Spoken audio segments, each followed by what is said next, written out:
আমরা সর্ষে দিয়ে চিংড়ি ভাপা তো খেয়েই থাকি, একবার এইভাবে বানিয়ে দেখো। আমি গ্যারেন্টি দিয়ে বলতে পারি যে ভাপা চিংড়ির চেয়েও এটা অনেক বেশি টেস্টি খেতে হয়। আমি জানি না এক্স্যাক্টলি এটার কি নাম দেওয়া উচিত। আমি আপাতত এটার নাম দিচ্ছি সর্ষে পোস্ত নারকেল চিংড়ি। হ্যালো বন্ধুরা, আমি কাকলি, #মুম্বাই থেকে।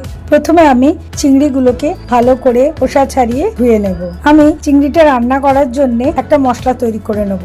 আমি এর মধ্যে 2 চামচ পোস্ত আর 2 চামচ সাদা সর্ষে দিয়েছি। তোমরা চাইলে 1 চামচ সাদা সর্ষে 1 চামচ কালো সর্ষে দিতে পারো। 2টো কাঁচা লঙ্কা দিয়েছি, ঝালটা তোমরা তোমাদের স্বাদ অনুযায়ী লঙ্কা দেবে।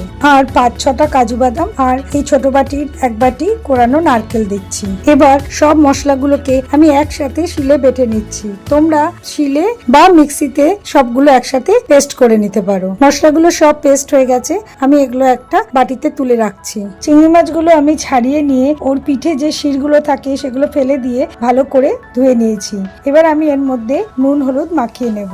একটা বড় সাইজের পেঁয়াজ আমি স্লাইস করে কেটে নেব আর 4-5টা কাঁচা লঙ্কা চিড়ে চিড়ে রাখবো। আর আমি এখানে 2 চামচ মতন টক দই নিয়ে নেব। এবার গ্যাসটা জ্বালিয়ে কড়া বসিয়ে দেব। কড়াটা গরম হলে ওর মধ্যে বেশ খানিকটা সর্ষের তেল ঢেলে দেবো। তেলটা গরম হয়ে গেলে ওর মধ্যে চেরা কাঁচা লঙ্কাগুলো আর কাটা পেঁয়াজগুলো দিয়ে দেবো। পেঁয়াজটা হালকা লাল লাল হয়ে গেলে ওর মধ্যে নুন হলুদ মাখানো চিংড়ি মাছগুলো দিয়ে দেবো। চিংড়ি মাছটা হালকা ভেজে নিয়ে ওর মধ্যে আগে থেকে বেটে রাখা সর্ষে পোস্ত লঙ্কা কাজু আর নারকেল একসঙ্গে পেস্ট করে রাখাটা দিয়ে দেবো। একটু বাটি ধুয়ে জল দিয়ে দেবো। মশলাটা ভালো করে কষে গেলে ওর মধ্যে 2 চামচ টক দই ভালো করে ফেটিয়ে দিয়ে দেবো।